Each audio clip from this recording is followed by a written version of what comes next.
much for coming. I understand it's a very competitive time, it's 7:20. You lot, it's really, really sweet that you're coming along, even though you haven't had to pay anything, so it's quite nice either way. And I don't think you realise what a heart attack you give some free Fringe performers when you all rock up at like 5 minutes before. It's quite like, no one's going to come, I'm going to go home, and then you're all like, we're here! Fuck's sake! It tricks me, but no, thank you very much. It is a really, really competitive time to come along, and I do really, really appreciate it. And also, it's not going to be a horrible show. Very nice of you to sit right at the front as well. That's great. Some people you might have gone at the back feel like, oh, it's going to be like, oh, he's going to get me like that. I'm barely going to talk to any of you at all. It's a very self-indulgent hour. I can't see any of you really at all because the lights here are so bright. If I do that, I can just about see you. I know. I might look like I'm looking at you, but I'm not looking at any of you. I could do this show to no one. Like, it would not faze me in the slightest. But again, but let's start off with thank you very much for coming. Okay, then we'll start off there. Okay, so it's a free Fringe show. It's called The Big Fat C. You understood, right? Because I put the thing on the back. It's about COVID, right? Yeah. Don't cheer. Let's cheer COVID. Woohoo! Lockdown! Let's lock it down. People, respiratory disease. But at least you get it. Also, because I'm a bit of a dope. When I forgot that people also refer to things as the big C when they're talking about cancer. Completely forgot that's a thing that people do. So if anyone has come here being like, oh man, this is going to be one great cancer show. I don't have cancer, and isn't that, in a sense, the best cancer show there should be, really? Oh man, he's cured already, what a great show, that's amazing. But yeah, no, it will stand for a lot of different things. So basically, this is the show, it's called The Big C. I'm the Big Fat C, I should say. I'm Jack Campbell, I'm a professional stand-up comedian, and I haven't heard of me either. That's how that works, and so it's really, really nice that people are coming along. I didn't want to do a show all about COVID, or comedy. I didn't want to do a show about COVID before COVID, right? That's how long I've been planning this. I'm not going to do a show about COVID at all. But then, like, that's ended up what's happened. Because you might see some shows as well, because this is like a lot of people's like comedians' first time coming up to Edinburgh since everything like is opened back up. And you might get some comedians being like, did everyone have a good lockdown? I hate that as a question. I think no one, if you had a good lockdown, what the fuck are you up to? Right? What are you doing? No one should have had a good one, okay? I don't appreciate that. And there's also going to be a lot of comedians who are doing shows and they're going to be talking about how like the industry all shut and they weren't able to do anything. Right? I'm a self-employed stand-up comedian. I did my first gig when I was 19 years old at university, and then I farted around for about 10 years doing all these part-time jobs until I could go self-employed. And I went self-employed in December 2019, and then everything shut 4 months later. And I was like, no! My dreams! Like that, and then off I went. But I chose to do it. That's the thing as well. So when you do get some comedians being like, what about us, you guys? What about the comedians? I wasn't able to eat. Comedians do not have babies that eat jokes, okay? Like, it's absolutely fine. It's not, like, your laughter does not help me survive, okay? Like, it's very, very nice. It's very, very self-indulgent that I'm doing this, okay? So, when everything all shut completely, I had about a week at home where I wanted to see how insane I could go. So I watched Groundhog Day 4 times a day for a week, just to see what would happen to my little brain. And what my brain said was like, you've got to get out of this house, Jack, right? So I applied for a job at a COVID testing centre. So did you work at one? Did you? Is that why you came to the show? Oh my God! Wow! Sorry, everyone else. If you could all leave, I'm just going to talk to these 4 girls. Where did you work at them? I don't usually talk to the audience this much at all. Glasgow. You worked at one in Glasgow? Right, okay. Oh, and are you all like kind of student age? Graduates. Oh, okay, right. So, it's not like you lost anything by working there, other than your freedom. Money. Pardon? We earn money. You earn money? Yeah, of course, I didn't work there as a volunteer. No one would have. Right, okay, that's the thing. Okay, that's what I mean. Like, you didn't, you're out of university maybe, like graduate students, okay, and so you're like, right, okay, I can't really do anything else at the moment, so I'll work there. That's a good choice, right? That's very, very good. A lot of people, so I couldn't do the comedy stuff, so I was like, okay, I've got to do something, I need some extra money. Because if you were self-employed, is anyone else in here self-employed? Oh, also the weird sound is because I know him. And that's the sound that we'll make to each other, so it's like, yeah, but you know me, so you can't ask me, that's why. So you get like the government giving you grants if you're self-employed for long enough, but because I wasn't self-employed long enough, I started working at the COVID testing centre. There's a couple of red flags at COVID testing centres if you worked at any of them or you've had any kind of part job. But when you apply for the part job, so I clicked online, so it was like cleaner at a COVID testing centre in a park and ride just outside Leicester. And I lived in Leicester at the time, I wasn't fucking travelling for it, okay? Like, parking like that, and I clicked apply, and they called me up 5 minutes later. Which is a warning, isn't it? That's scary. That's like they've got like a red dot on your head, like from a distance, like we fucking got one. I don't know, it was probably the same in a lot of different places, okay? So it's really like, you're the first lot who worked at COVID testing who've come along. And it's really, really sweet that you've sat in the front row as well. Like, COVID groupies down here. The rest of you lot are just like, I don't care. You're fine. I thought this was about cancer. I'm very annoyed.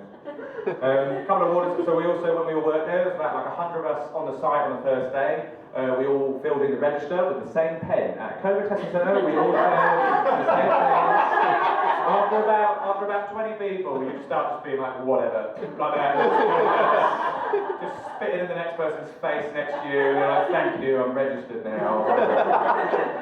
And you meet the same. I've had loads of different part-time jobs because I've never wanted, like, I wanted to do this, but I understood that, like, okay, I've got to keep on working at it until I can earn enough money from it regularly, and I might take a bit of a hit of, like, money-wise, but at least I'm getting to earn money how I want to earn my money. It's a lot more fun this way. And so, you keep on meeting the same people though. If you've had enough different part-time jobs or you've moved around enough in your life, you will meet the same people over and over again. I don't believe in star signs, okay? I think you need to fucking grow up, okay? If you believe in star signs, that's such a Virgo thing to say, right? Okay? And you've already, the girl, it's a very, very different audience as well. There's two different audiences. There should be a divider here. Like they're on DVD commentary of the gig, and you lot are just like, no, they're having fun. Did you just say you're a Scorpio? Because I don't understand star signs so much that I don't even like my silly little Virgo joke. That's how little I care about star signs, and I don't understand. All I know is that Scorpios are the bad one. That's all I know. If any of you, I identify more as a Hufflepuff. I like badgers, and yellow looks pretty good on me. I don't know. Right? But, okay, you do meet the same people over and over again in your life. You might meet, especially like you went off to uni from school, and you meet someone at uni, you're like, oh, you remind me of a friend from home or whatever, like that. Because I think there's only a certain amount of personalities we can have. Okay, so like, I've met this, like, especially at this COVID testing centre, because you get loads of different people from all over the place, all suddenly working there, and you're like, oh, you remind me of this, you remind me of this. You get quite a lot of apprentice types in the world. I'm not a very big apprentice person at all. Like, I'm not a hustler, I don't want to do a pitch. So when I give out my flyers, I give these out as coasters to people because I don't give a shit about them either way. I've paid for them, it's got my face on it, I don't mind, but I'm not someone who's going to be like, please come to my show, please come to my show, like that. Because I'd rather people come who kind of like have read the thing. And so when I hand them out to people, people look at it, and the time is quite clearly on there, and then they're like, what time is it? And then it's got all this on the back, and they turn it around, and they're like, what's it about? I was like, just read it, for the love of God, just read it. And someone has said to me, you expect me to read this? No, these words are for display only. They're not real words, don't worry about that at all. And it's very much so, if you can't be asked to read it, I don't need you here. Either way, like, it's absolutely fine, okay? And so I'm not one of these people that kind of like hustle and like got a picture to you or whatever like that. It's very much so, if you want to come, that's fine. But you do meet a lot of these kind of people, especially in work, where that kind of mentality of, if you're getting interviewed for a job and they're like, where do you see yourself in 5 years? It's like, if I'm still here in 5 years' time, I'm going to be very upset. I'm going to be upset at least. I'm going to be real upset, you guys. One of my first jobs I had, even before I did comedy, one of the first jobs I had, I worked in a supermarket, which should be national service at this point. Everyone should do it at some point in their lives, just for a year. And if you've been working in a supermarket for a year and you're about 17, I think the supermarket bosses should be like, is everything okay? Like, do you need us to take you somewhere else now? Like, you know there's other choices, you don't have to be there for the rest of your life. And especially I grew up in a little, like, out of the countryside in Cambridgeshire, and you get a lot of people working in supermarkets who, like, we've been working here for 30 years. That's awful, are you okay? Sorry, like, I'm so sorry about that. Do you know, like, there's a door and you can just go anytime, like that? So I'm really, really proud of it. And I was terrible when I worked there, because I was 17, and I was only working there to make my mum leave me alone. That was it. I was in sixth form, like, just needed a bit of extra money on the weekends or whatever, so I worked there. We had a weird thing at the job that we had, where if the milk was damaged, and I don't know whether this is a rural Cambridgeshire thing or what, I've never experienced this anywhere else in my life. When the milk was damaged, or like split, or it's out of date, we had to go pour the milk down the male staff toilets. So there was 3 cubicles in the male staff toilets, and there was like 2 for humans and 1 for milk. I've not experienced this anywhere else in my life, okay? So when the milk was damaged, you'd have to go in there and pour it down the toilet. And so what I would do, because any kind of job I have, I like trying to seeing how much I can get away with there, okay?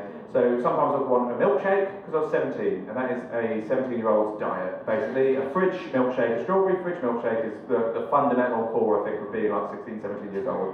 So I'd get them, and I'd pretend they were damaged, and then go drink them in the male staff toilets, because no one would question it. I was like, oh, this milkshake's damaged, and they're like, well, you know where to go. And then I'd go take it in there, and I'd start drinking it, but I'd always take my jeans off, because if anyone caught me, I wanted to look insane. That was basically it. I didn't want anyone coming in there. I wanted basically someone to come in there, see me drinking a milkshake, no trousers on. I was like, are you okay? No, I'm not well. And then they would let me off. And something else that happened, I used to have to work putting away the food in the chiller and stuff like that. Like the fruit and veg, put it in the chiller. I wasn't very good at that either.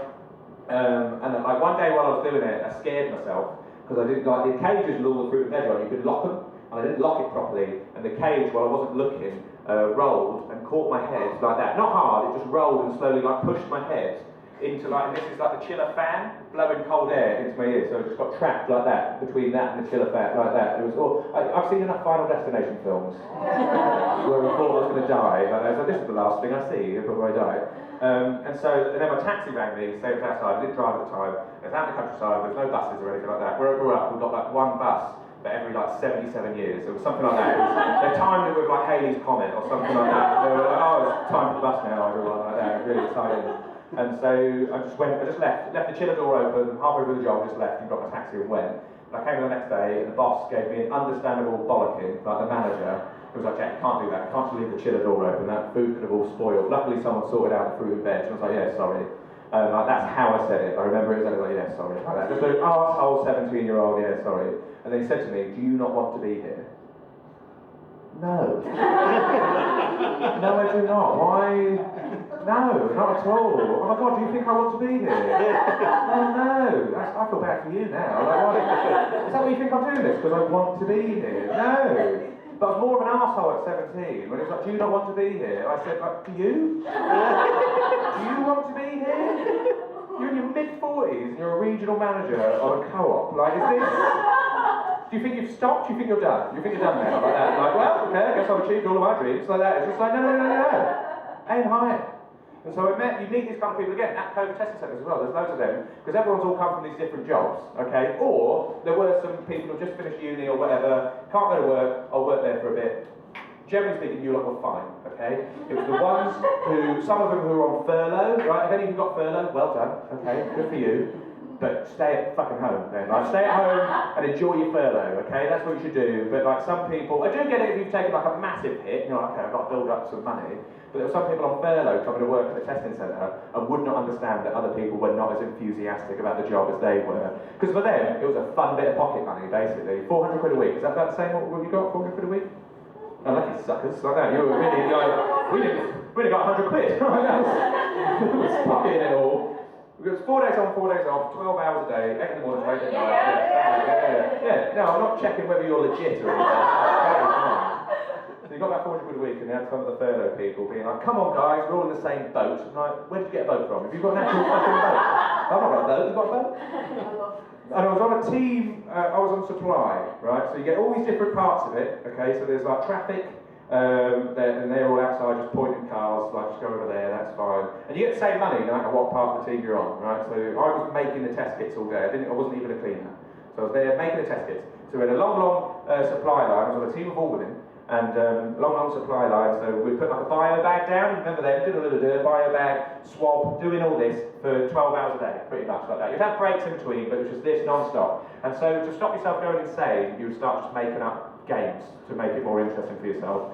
So I would do that, I'd put down 20 of the bio bags, and then there'd be a box of swabs, and I'd grab the swabs and put down 20 swabs without guessing. Like, I would just guess if there was 20 there or not. Like, okay, and if I got exactly 20 just by guessing what I thought was 20, I got a point in my head. That was it. remember clapping on a Thursday for the NHS? Do you remember doing that? You were also clapping for me and my fun little game. I was teaching people it. I was just like, no, you've got to play this game, it's awesome, it's really, really good. Also in the first week of working at the COVID testing centre, we had someone get kicked off the site for doing cocaine in a book. That's also, oh, well done, the NHS, you're so brave, well done. Someone wearing an NHS zip-up fleece, throwing away, just to make this park and ride a bit more fucking, let's go.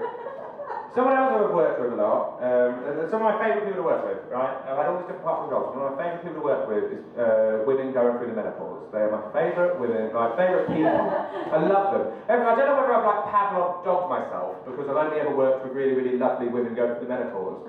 And I'm not very close to my own grandma, so I kind of use them as like a surrogate grandma, and they kind of look after me quite well. And like they're lovely, and they've always got those like big grandma boobs, and that's always quite nice when they give you a little cuddle or something like that. Like, oh cheers, you're not actually my grandma, so I don't care, either way, that's fine.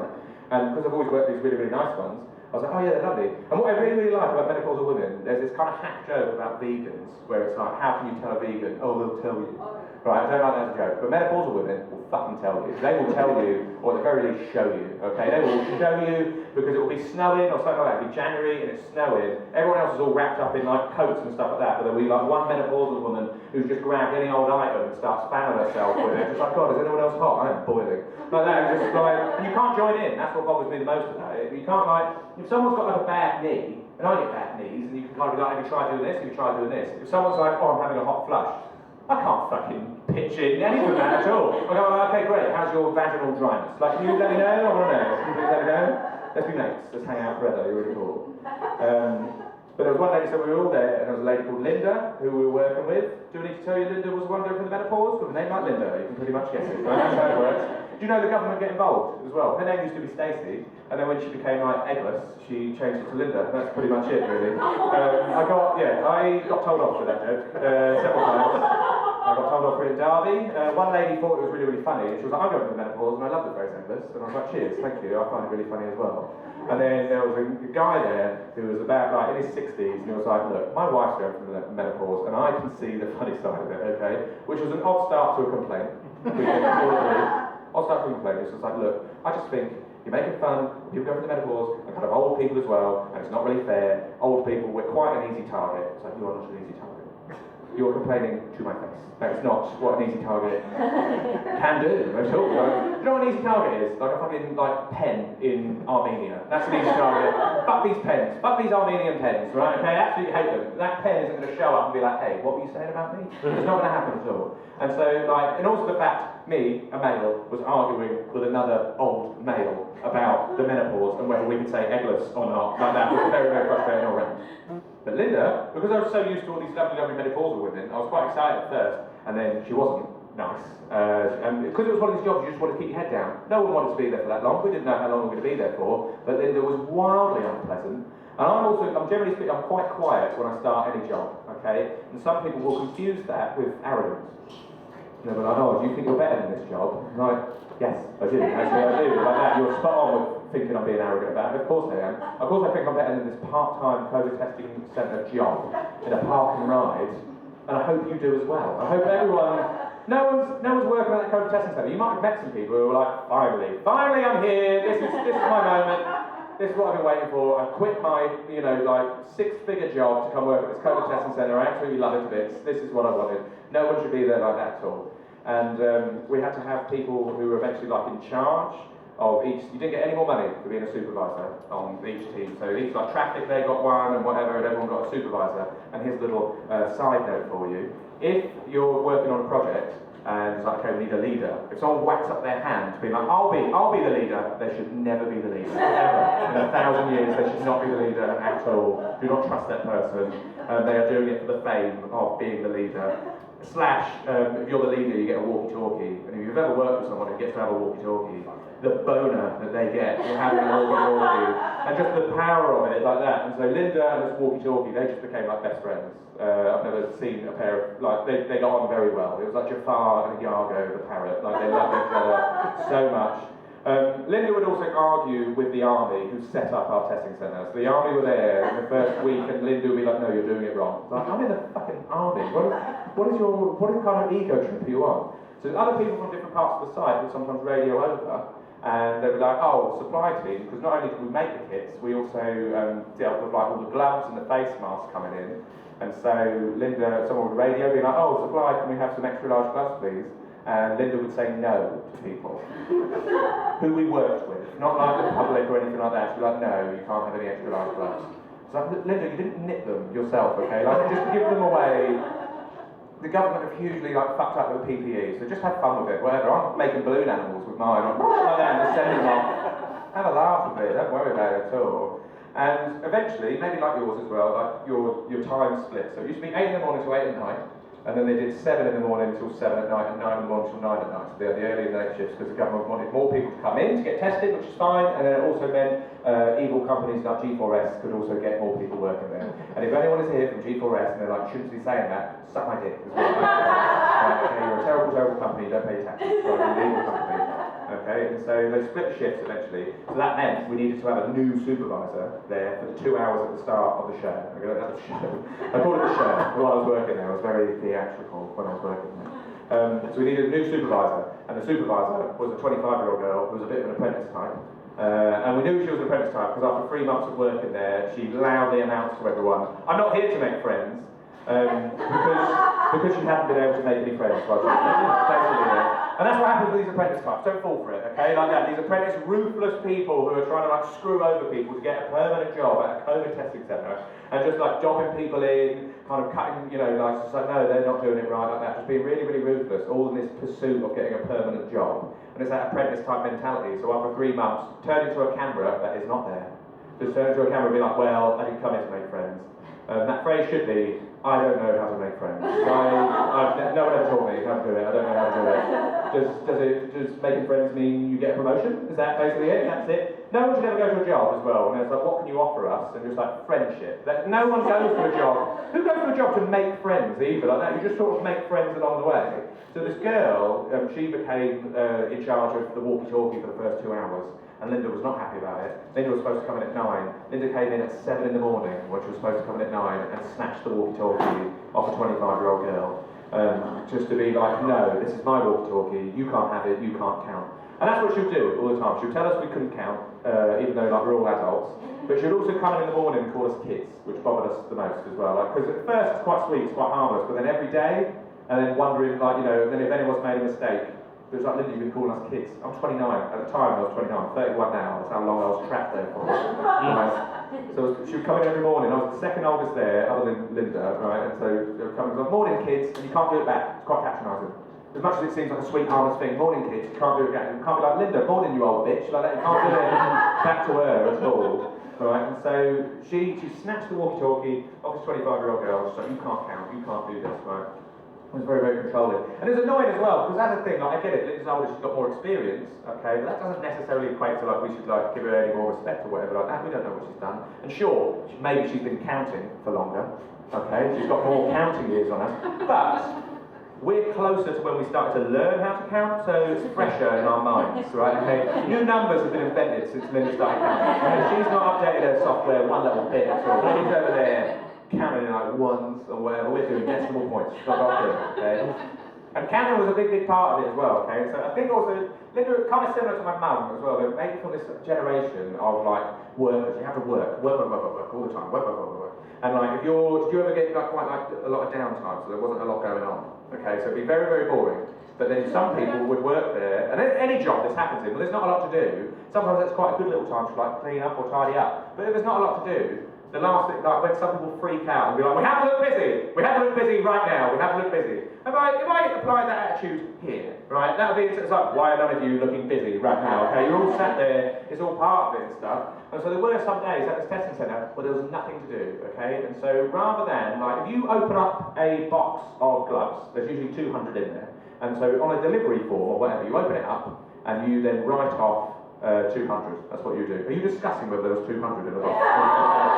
Okay. No, you open it up, and say you've got like 10,000 extra large gloves in all these different boxes. You open up one box, you take away 200. That's what you do. Linda would make us count them individually.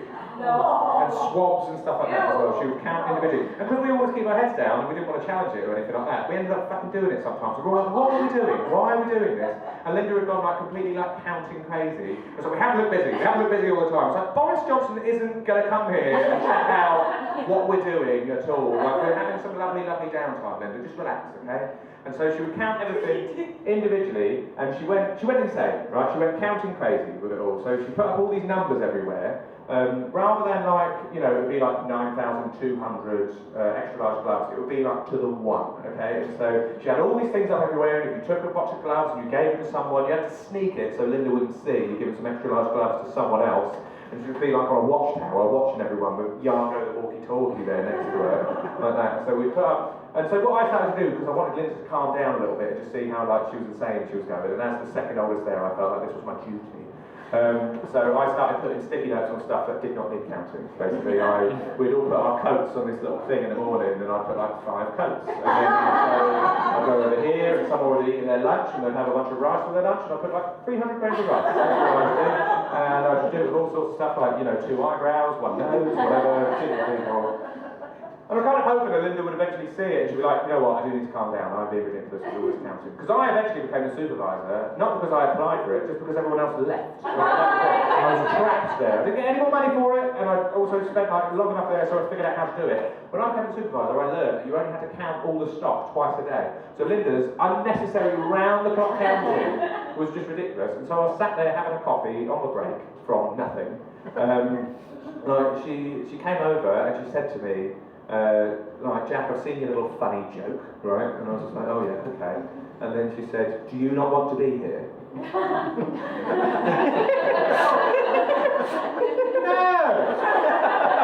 No, I do not, Linda! Something has gone wrong! Something has gone really, really wrong! That's why we're all here! No one wants to be here. No one's driving past. It's like, oh man, I bet they're having a great time. Like no one's like, no one should be here at all. Also, this was on one of the days, right? Our site got closed for 2 days because, like, and this is why, like, we had nothing to do. So Linda would just go like insane with boredom and worry that like we're all going to lose our jobs and we're just sat there. We couldn't do anything for 2 days once. Okay, we got closed, but we still had to come in, which was infuriating. The site got closed because someone coming in to do the test swallowed a swab. So the site got closed so we could do like G4S or Deloitte, if you ever had to deal with Deloitte with pieces of shit as well, they're awful. They came in and they bought us all an ice cream, which was really sweet. But they came in and they had to do an investigation whether the swabs were dangerous if you swallowed them. Results still pending. Do you know that? Results still pending. 2 years on, we're still trying to crack the case on that one. We don't really know. None of us fucking know how this happened. Okay? I've only got the following bit of information that I'll share with you. Okay? So also while working there, okay, you got to, I've never heard so many people gag in my life, right, in one cacophony of gags. So I'd have to walk across the site sometimes and go like pick up like the big Medex boxes and stuff like that when you drop them off. You walk across the site, take that, and you're walking past all these cars, and all you can just hear is like that all day long. Like loads of different ones that you didn't even know existed. Because, you know, like, I'll be honest, it puts you off watching porn, right? When you've had a long day at work, you come home, you just want to switch off for a bit, you know what will make me go to sleep? I'll have like, and you're like, oh no, that's not what I came here for! But you hear such weird sounds. Like, I'm quite like, I'm not really, like, I've got quite like a gag reflex, but I'm not gaggy. I'm not like, I'm just like that, real quick, like that. But some people, it's like a cat being sick sometimes. Some people are like that, all these noises. Like that, all these sounds walking past people, and you're like shuddering as you're going past. So, did you have a boots day at your one? So the boots company, they had like their own bay. So a lot of people will come in, they'll drive in, do the test themselves, like that, and then off they go. But we had one with a boots bay, so you could come in and the boots people would do the test for you. I did not work on the boots bay, as you can tell by this movement. Pretty much just like that, like that. So this guy came in with his wife, and the guy was like, she's got a very big gag reflex, she always gags. And everyone was around him like, oh, all right. A lot of hand stuff going on there. A lot of hand stuff. Cool. So it's like, you can do her, I'm going to do mine, I can do mine absolutely fine. So they do hers like that, and then she must be like, and they do hers like that. He does his of his own and just fucking swallows the squat. Like a twiggler, like that, just shoving it down, like that, like an owl. Like that. And the whole site got closed for 2 days. My theory is, no one wanted to listen to my theory, by the way, no one wanted to hear my theory. My theory is, he's a trainee sword swallower. That's where I am. A trainee sword swallower, and we've all got to start somewhere, you know? Or like, you know those people with like the earrings like that, with the stretcher earrings like that, that's what he's starting on. Starting real small with a swab. Thank you very much. And then over time he'll go on to bigger and bigger things like that. Also, so, like a lovely team of women, it was all women, I kind of preferred it that it was all women, because some of the other people there, I was like, oh, for fuck's sake, I'll shut up. And some people took it so, it was so weird, like, because even after like 2 months of being there, some people were like, do you remember the old days? Like, it was 2 months ago, the site's only been open for 2 months. Oh, it wasn't like this when we first started. Like, what are you talking about? Like, we've only been here for a little amount of time. But when it changed the shifts, and so people were there more, my lovely team of all women, and I got on with them really, really well, and some were like applying to go to university and stuff like that, to try and just figure out what to do, and a lot of people, some of them would also come back from university, needed a job, and they were all nice, and then a guy started working on my team, and it was a bit like, it wasn't like an alpha situation, trying to size each other out or anything like that, because he was a fucking moron to begin with. His name was Clint Dean, that was his real name. He has a window cleaning business in Leicester, if you're in the area, and you need your windows cleaned, and that's basically it. His name was Clint Dean, and he insisted on writing his name in capitals, because if you write Clint in capitals, it looks like the word cunt. Did you know that? Did you know that? If you write his name Clint in capitals, it looks like cunt. The L and the I, from a distance, you're like, is that fucking cunt Dean? Like that, and then it's just like, no, it's me, Clint, I'm stupid. Like that, that's how it works.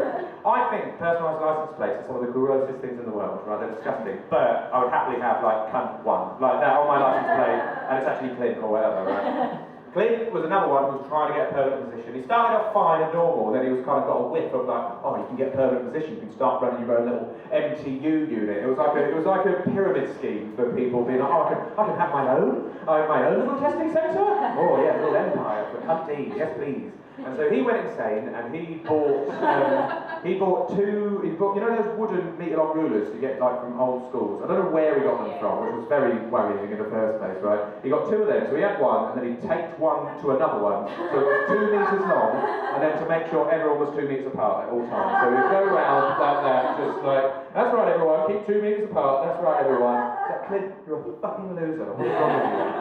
But this got noticed by people, because right, okay, last 2 things just on Linda, right? So one thing happened, and I feel bad for her, but she's like, she was okay, right? Her husband, while we were working there, had a heart attack, okay? He was fine, he was okay, right? He had a minor heart attack, but this kind of summarised what kind of person Linda was, okay? And again, she's not an awful person, she was just difficult to work with, and it was like already a difficult job, and you didn't want to deal with it. So when Linda got the phone call at 9 in the morning to say, Linda, your husband's had a heart attack, she stayed at the testing site for another 5 hours. Everyone else would go home. You would go home straight away. She stayed there for another 5 hours to make sure we were counting properly, and like, you know, we weren't doing anything like that. So we was like, just go home. I don't even need like anyone that close in my life to damage themselves. If I can get out of being at work.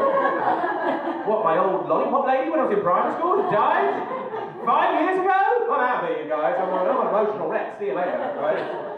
And she just stayed there for another 5 hours and was like, Linda, go home, we've got it covered, it's absolutely fine. And she was like shaking with the fucking walkie-talkie, like, no, I love you. Like that, you know. And like my little comedy brain was like, I don't know, even I can't excuse it as a comedy brain, I think it's my little evil brain, I think that's what it was. I reckon her husband faked it. That's where I'm at with it. Because this was that time where you couldn't visit family members in a hospital. And I think he just wanted a little holiday, if I'm honest with you. Because she was so fucking annoying. I reckon he was just like, and it just went down. And then he got 3 weeks in the hospital, which was pretty sweet like that. So no, you can't visit me. Oh, it's lovely, it's bliss. Thank you. No, stay at the testing centre for another 5 hours, don't worry about it. Please don't bother me. And also, so eventually Linda also decided to leave. Nothing to do with her husband, either. That's what we asked her. I was like, are you leaving because like, your husband's not well? She's like, no, I've just had enough here. That kind of made like a bit in your head of being like, did you not need to be here at all then, Linda? If you could just leave that easily. It was like, I don't think you needed to be here. And like, and I don't know whether it was sorts of little things as well, like where like this, they found that you do research on other people's like social media now. Like I don't mean this to patronise you lot now. Oh yeah, thank you. Yeah. Whereas when I was 17, and some of you lot in the back who are a little bit older, right? Okay. I mean it in a nice way, okay? And also, there's going to be a reference later on that I'm pretty sure none of you will get, and these lot will get. And I'm not being lingery about it. I'm not being lingery about it. You'll see, right? It's coming up, right? I'm not moving it around. It'll come when it's ready, right? But because you can start looking up people's social media now. When I was 17, it didn't really matter at all. But now if you look at my social media, if you look up Jack Campbell, it does come up as a comedian. Sure, there's an ice hockey player called Jack Campbell, and Nicolas Cage played someone called Jack Campbell in a film called The Family Man, and there's also an author who goes by Jack Campbell as a pseudonym, it's not even his real name.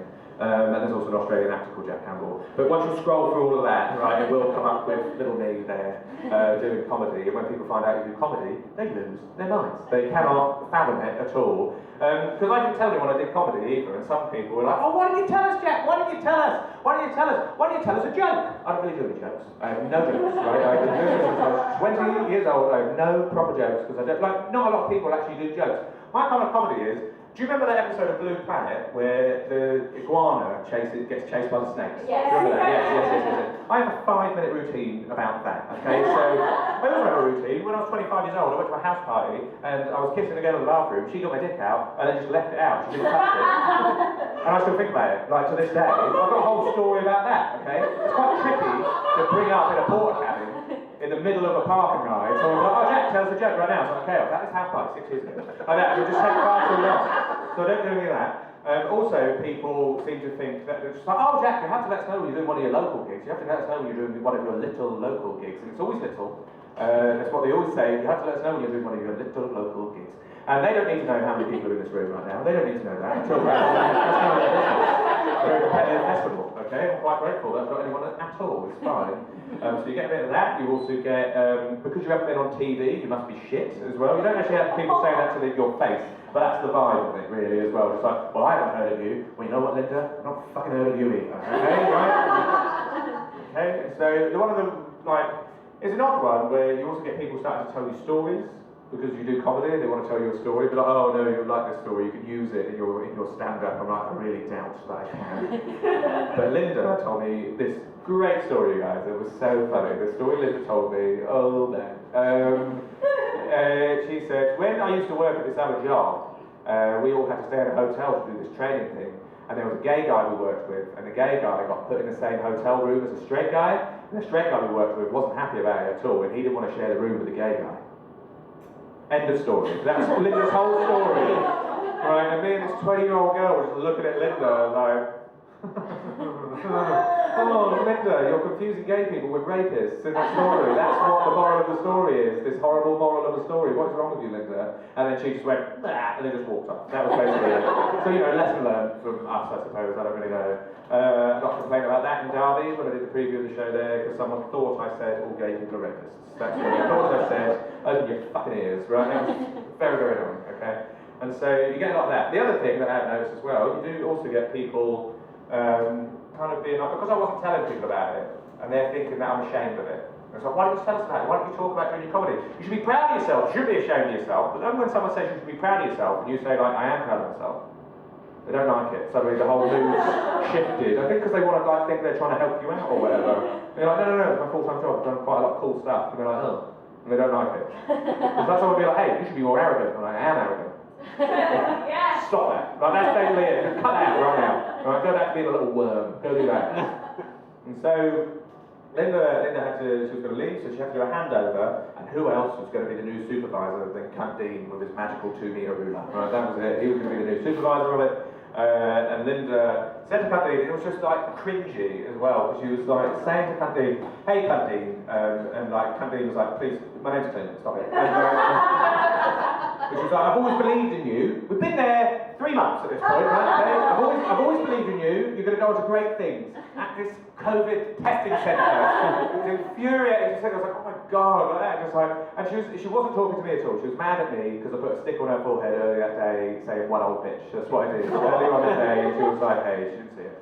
And I didn't actually do that. You all seem a bit torn whether you're on Team Linda or not. It's quite confusing for some of you. And yeah, so she wasn't talking to me. She said to me, you're going to go on to amazing things. Good luck, Clint, all the best. And then she did eventually say to me, Jack, I can't wait to see what you say about me at one of your little comedy gigs. I think you can, Linda. I think you can wait and see, because it's not going to be what you want in the slides. It's not going to be like, what a great lady. It's not going to be like that at all. Also around this time, because as well as working at the COVID testing centre, because I couldn't do anything else, and I wanted to try and get a bit more money, I went back to working in schools. So are any of you teachers? There's usually always a couple. There's someone at the back who immediately shot eyes to someone over there. I hope you know them, right, rather than just, it was like a judgment call, like you reek of education. That's it. Are you primary school or secondary school? Secondary. Secondary. Have you ever been called mum by a student? Yes. Yes. Rare at secondary school, isn't it? Primary school, absolutely fine. Do what you want there. At secondary school, to call a teacher mum or dad, you change schools after that. You leave schools, go to a different school. You're homeschooled now. Clearly, that's where you want to be with your mum or dad, you loser. Right? That's how it works. So I had one kid. It was very, very sweet. It was at the end of the lesson on a Friday, and I was frazzled all the time working there. So I was working 4 days on, 4 days off at the COVID testing centre, and then I was going to work in a secondary school. And I preferred working at the testing centre for 12 hours a day than working. And I was a cover teacher as well, and I was one of the best cover teachers ever because I did not give a shit. And that's the perfect kind of cover teacher. But the problem with being a cover teacher, you often work in shitter schools.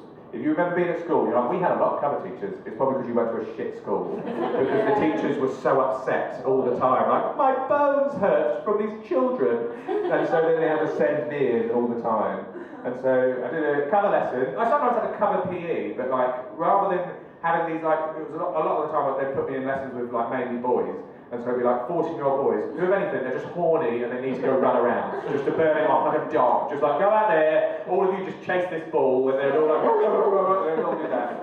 But then when I had to come in, because I wasn't allowed to teach the PE practical for whatever reason, I had to do like a theory lesson on like how to play basketball or something like that. And none of the kids want to do it. But like, there was one lesson at the end on a Friday. I was absolutely frazzled. I wasn't getting emotional about it just then. Like I keep on forgetting to have a sip of water the whole time I'm up here. You're allowed to drink water. Thanks, coach. Thank you. Thanks, coach. She comes to every show. She follows me around. She's allowed to drink water. Yeah, so this kid came in at the end of the lesson. Everyone else had left, and he started like tidying away the room because the kids had made an absolute mess of it. They were like throwing around Scrabble pieces that I didn't even know where they found them from. They were throwing all them around, and I was just like, look, you can play Scrabble, I don't care, but just play it on the board, guys. Don't just be like tossing these pieces around. And this one kid came in. He was a really, really sweet kid because he actually sat there and like did the theory lesson on basketball for whatever reason. Like I was a bit like, ugh, he didn't have to do it.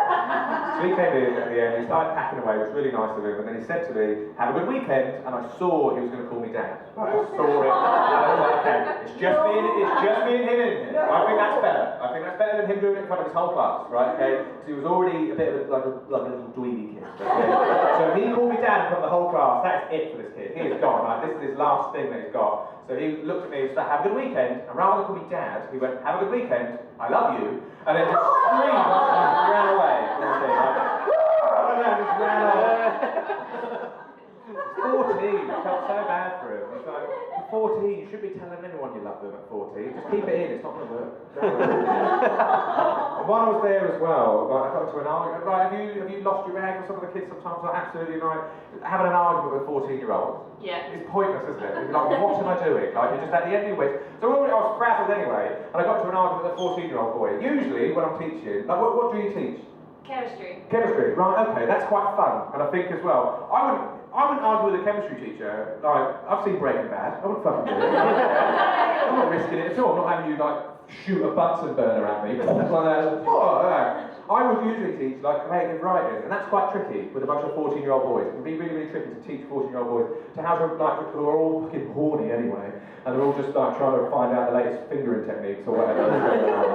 And so I get them doing, like, lessons of, like, poetry and stuff like that, and most of the time, because I was quite casual about it, I was just like, okay, we're just going to do this today. If you can keep your heads down or whatever, you don't have to really do it. I'm only here for an hour. And they were all doing it, and it was really, really great. They were all getting along with it, apart from one kid who was just kept on like talking to everyone else, just like kept him like, because he wasn't enjoying it. And that sometimes happens in comedy clubs sometimes, like you'll get everyone sort of into it, and there might be just one person in the crowd who's not as into it and will start turning to other people in the room just to interrupt them and take them out of the moment, right, because they can't deal with it. And so it was really frustrating, because I was already tired, I was already like not in the mood at all, I couldn't do what I really wanted to do, and I just lost it with this kid, because he kept on interrupting everyone, kept on asking people, what are you writing about, that's dumb, like that. And so eventually I was just like, will you shut up? Like I just went full on into, will you shut up? I didn't build my way in there, I was like, will you shut up? And now no one's doing any more poetry, because I told this kid to shut up. So they're all like that over there, looking at the action that's going on. And he's like, you can't tell me to shut up. If I told you to shut up, we'll get sent to detention. I was like, yeah, exactly. I'd lost my mind. I'd gone full on power mode.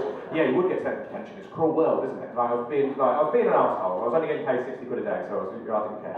But like, at the same time, I was just like, just shut up. If you're not enjoying the work, just keep your head down. I don't even care. Draw in your book, right? Just put your head down on your desk. You do not have to do it, but please stop distracting everyone else. And he was like, we're just having a conversation, sir. And I was like, we're not having a conversation at all. And then he said, why do I need GCSEs? My mum's not got any GCSEs, so why do I need any GCSEs? And then you're like, why the fuck am I arguing with this kid at all? When that's his life, right? That's his life, that's his whole thought process. And like, school isn't for everyone or whatever, but that's his whole thing. And I just snapped though as well. I wasn't in the mood for it, so I was like, do you not want to be here? And I was like, oh, I'm so sorry. I'm so sorry, do what you want. You know what? Do what you want. You know what, you can't be here, I'm going to go. Like that, it's like, I felt so bad. But at the same time, like school, like, I quite like school. I know school's not everyone, it's a really outdated thing. It's all based around like a bunch of Victorian fucking rules, right, okay? School's not for everyone, but you kind of have to be there, okay? So you might as well get on with it. I'm not saying you have to love it, you just have to get on with it. And that's some of the differences in life, isn't it? Like, if you have to be somewhere, and you want to be somewhere, they're quite different things. Like having to do something and choosing to do something. If you are choosing to live in a van, right, you probably renovated the van and you're going around on a fun little holiday or whatever. Yeah, we're going to live in the van, it's really, really cool. If you have to live in a van, something's gone wrong, hasn't it? You've got caught cheating. That's what happened there. You're now in the fucking van. That's where you are, right? Like a little Ninja Turtle in your van now. That's what's going on, right? And so there was also a little point around this time. So I was working at the Copenhagen Centre, working with the schools, and then around like September, things opened up enough. And I was able to start doing some gigs again. And one of the first gigs I did, and this is the bit that will kind of like guess like the kind of age difference in it, and I don't mean to patronise at all. One of the first gigs I did was with Bobby Davro. Hey. Doesn't mean anything to you lot. Nope. Now you see what I fucking mean, okay? Right there. Try me! You don't even know what a Bobby Davro is. I'm an immigrant. That doesn't So? Doesn't mean anything at all. There's someone at the back who cheered for Bobby Davro. Do you know what Bobby Davro is? Oh, it was you, Mark, again. Hear the voice change as well. Oh, fuck. If you don't know what Bobby Davro is, or a Jim Davidson, right, they sound like sex moves, they're not. And, oh, you really gave me the old Bobby Davro last night, didn't you? Like, yeah, it's in the hair, or whatever. And I do know, like, Bobby Davro is just an old comedian from, like, the 80s and 90s. He's kind of like racist, and he's not really relevant anymore, right, okay? And, but, like, we were doing a gig in Weston-super-Mare. The gig was called Bobby Davro and Friends. I was his only friend that he had. He doesn't have enough friends, so it was just me, right? And I had chosen to do the gig. Like with anything, I choose to do the gigs, right? I've done some horrible, horrible gigs. Some of the best paid gigs, by the way, just in case you want to know, are usually corporate gigs, okay? And they're paid so well because it's going to hurt your soul to do them. That's why they get paid so well. It's like a compensation for the fact you're going to drive home being like, what the fuck am I doing with my life, okay? I've done a gig for work parties where someone from the work party took the microphone off me and started just chatting to their mates. I did one before in Preston. And then like, I was doing one in Preston, and it was in between bouts of boxing. I had to go on and do the gig in between fights of boxing. That is insane. Are you okay? Are you saying what's boxing? I was just saying Iceland, Preston. Iceland? Preston! You used to live in Preston? I used to live in Preston. Preston. Okay, sorry. Jesus Like that. Christ. Don't Jesus Christ me! Okay, also there are going to be moments where some of the gig will resonate with you. You do not have to have a little micro conversation about each thing as well. Just like, I know Linda. Like, you don't have to do any of that whatsoever. Okay, it's absolutely fine. You're enjoying it. It's good fun. Good fun. And so, yeah, so I've done all these horrible gigs. So I was with Bobby Davro at this gig. It was next to a theatre in Weston-super-Mare, and then you were in a little bar, and we were doing the gig in the little bar. And Bobby Davro said, oh, I've played that theatre before. And I was like, yeah, Bobby, well, we're now both in the bar, aren't we? So one of us is fucked up, haven't we? One of us is lost and now is here. Right now, I've just been here the whole time. Like, that's it. It reminded me, like when I was like 20 years old. And some of you might have had this from your own parents. When I was 20, my mum was like, "Oh, Jack, when I was your age, I was married and I had a mortgage." I'm like, "Oh, well, Mum, first of all, houses were like a fiver for one, so that didn't count. And secondly, my mum's no longer married and no longer has a mortgage. So, like, it's not really showing off, is it, at all? It's just very much so, like, you know, like my mum's gone, "Ah!" Oh, like that, and I've just been like, "Ooh," like that the whole time. I haven't lost anything to be here. And this might summarise a Bobby Davro to you, right? One of the first things he said to me was, "You're not one of these woke ones, are you?" That's the first thing he said. That summarises him up and up, right? "You're not one of these woke ones, are you?" And that's quite a tricky thing, because I think sometimes Bobby Davro's about the same age as my dad. My dad sometimes gets a bit confused about wokeness, right? He's trying to keep on top of it, and that's all it is, really. It's like trying to keep on top of it, like cultural things and whatever, that's one thing for you, but it's kind of got all these, like, things that it kind of just means stuff to you. But how do you, like my dad, for example, over lockdown, this is how confused he got with like wokeness, okay? So over lockdown, I was supposed to do gigs in Dundee and Aberdeen. They got cancelled, and but me, my dad and brother went up in a motorhome up to Dundee and Aberdeen and just had a little holiday, because that's all you could do over lockdown, stay in a motorhome, so it's quite good fun. And because it was in November in Dundee and Aberdeen, I brought a scarf with me. And I got my scarf out, because we were going to go out, and my dad said, "Oh, a scarf? That's a bit woke." So that's where we're at with it, okay? That's where we're at. It was a practical clothing choice, and my dad got it confused with wokeness, okay? And also, Bobby Davro has done a lot of cocaine, so he doesn't know anything at all, right, okay? So you're not one of these woke ones, are you? And it's quite a tricky question to answer sometimes, especially when you try and simplify it as much as you can, okay? I'm not the most woke person in the world, okay, either, like that, but I'm like, and I'm not the nicest person either, and some people just confuse it with being just like wholesome and nice. It's like, that's not it at all. For me, it's kind of like, you know, think before you speak, and if you are going to say something shitty, like at least be able to back it up, I guess, that's the thing. And also, kind of treat people how you want to be treated. That's kind of like a basic one that you're taught as a child to do, treat people how you want to be treated. But in itself, when you become an adult, that can be quite tricky, because everyone's got their own wants and needs and desires. So if you want to treat people how you want to be treated, but sometimes I want to be like left alone, that's quite a tricky thing, right? If I see someone and they've been like stabbed, I'm a bit like, oh, I probably want to be left alone. Like, I probably just want to leave them to it, really. It's not really my bag at all, see you later. And there's also other issues sometimes as well. Sometimes you're horny, and that's, you can't treat people with that kind of energy either, can you? Like that. Sometimes it's like, oh, I'd love to be sucked off. And then you can't walk around like into like places and be like, anyone else want to be sucked off like that? I just want to treat everyone how I want to be treated right now. And they're like, this is a hospital, get out. Like that. So like, that's quite tricky. The next question from Bobby Davro was, "You can't make jokes about anything anymore," like that. It was just like barking into my face, pretty much. "You can't make jokes about anything anymore." And then I watched Bobby Davro do a 10-minute routine about Ozzy Osbourne on The Weakest Link when Anne Robinson used to host it. Does that mean anything to you girls on the front row at all? It means a little bit. That's good that it means something. But you know what? Same time, it was a long fucking time ago, wasn't it? It was a long old time ago that those things were cultural references. And so just because, Bobby, you think you can't make jokes about anything anymore, doesn't mean you have to stop entirely either, right? You can keep on churning out some jokes. It's okay. And I think that's the issue for a lot of the ones like that, where they're kind of worried about cancel culture. What they're more worried about is being told off. And I'm not really bothered about being told off. I used the phrase headless, right? Someone told me off for it, but someone else was also like, I found that quite funny. And it's absolutely fine. If I get told off for it and I can't really defend it, and I can't really back it up, then that's fair enough. But then, I think with Bobby Davro and Jim Davidson, they're more the kind of people, they want to make jokes about people who maybe look different from them. And then they're like, oh, why are people telling me off for saying that? So, because it should feel bad when you say it. That should be it. If it doesn't feel, if you don't have that feeling in your body when you're saying like something awful, right, maybe you don't say it at all then. Like, that's just how it should be, right?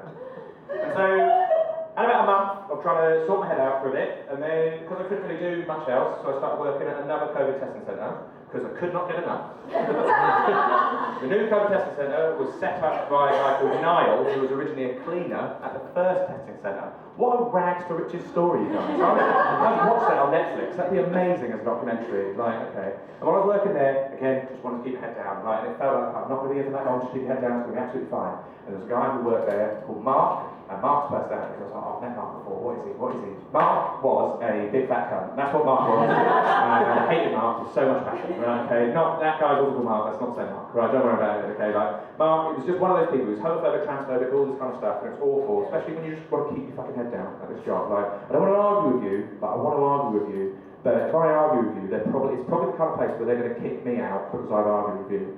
And so Mark, he would be very, very mad when footballers were wearing like rainbow laces. He was very upset about that. Because was like, they're ramming it down our throats. He was, couldn't understand it, couldn't fathom it, that like, that doesn't mean that they're ramming it down your throat. There was also an episode of EastEnders where there was two like gay characters in that, and they had a kiss, and Mark was like, they're ramming it down our throats! And like, Mark, change the channel, it probably that much. But also got the point, like, Mark, are you watching gay porn? I think you're watching gay porn. And you just keep on seeing it. Just like, I don't want to see it, but I can't not see it. Like that, just like, it was insane to us. It was just like, Mark, like, why are you so upset all the time about this? It's like, this is very, very odd. And I didn't agree with Mark on a lot of stuff as well. Like Mark was very conservative, and he would boast being conservative. I don't meet a lot of people who vote Labour and they boast about it, right? I only vote Labour because I eventually want to go green. That's all I want, right? You know, eventually go green and maybe do away the whole thing, right? I don't really know at all. Like, I say I'm a socialist, but I don't really know what it means, okay? Like, I'm a socialist in the sense if I meet a millionaire, I'm like, give me it. That's my idea. Does that count? Does that count socialism? I'm not really sure. And so with Mark, rather than have an argument with him, I would just compliment another guy there called Joe. I'm a straight man, I don't need to tell you that, right? Okay, I'm a straight man, there's gay men and straight men, okay? But at the end of the day, it doesn't really matter. But Mark, like, so there's a guy called Joe, he was a rugby player, he had big, gorgeous rugby player thighs, right? I don't give a shit about rugby, but like, I quite like rugby players' bodies. It's quite a goal, you're like, ooh, hello, like that. Like, big rugby player thighs like that, and you kind of want to just give him a little, oh, they look cracking, Joe. And so rather than say to Mark, you're a fucking big fat cunt and I hate you, I used to compliment Joe, basically. That's all I would do. Just in front of Mark, just to watch him explode. That was pretty much it. Hey Joe, your thighs are looking great. And he was like, thanks Jack, your thighs will get there one day. Cheers Joe. And then Mark's over there just like, like that, and then he would go down and he would explode. And then it got to August, maybe like last year I think. And I didn't have to work there anymore. Too many gigs were coming up, things were opening back up again. I didn't work there anymore. It was great. And they were like, you don't have to be here anymore. I was like, I don't have to be here anymore. And I left, and it was really, really good. And then I had about 6 months of carrying on gigging, and that was really, really nice. But in those 6 months, carried on drinking and drinking and drinking. But then it got to February, and I don't know what it was, I just stopped drinking. So I haven't drunk in 6 months now. Let's just pack that in. And I don't know how long I'm going to do it for. I don't know yet. Right, okay, so it's quite exciting. And it's never a fun thing when you find out, like when people say, it's like, why don't you drink anymore? Why don't you drink anymore? Like that. It's never going to be like, oh, I finished all the drinks. That was it. I completed drinking. That was it. I finished it all. There was no more challenge to it anymore at all. It's never going to be a fun story. Like, why don't you drink anymore? It's like, oh, I had a little peek over the abyss and I did not like what I saw, so I came back this way. And it's quite, like, I'm quite boring now. Like, I don't drink anymore. I quit smoking 2 months ago. I go to the gym for fun. Like, I think about going bird watching. I'm not there yet, but I think about it a lot. You know, and it's one of these odd things. And you know, like one of the main things about coming out of lockdown, I suppose, is that you suddenly realise that just like, well, okay, I really want to be here. That's the sum of it, really. So thank you very much, guys, for coming to my show. Thank you very much.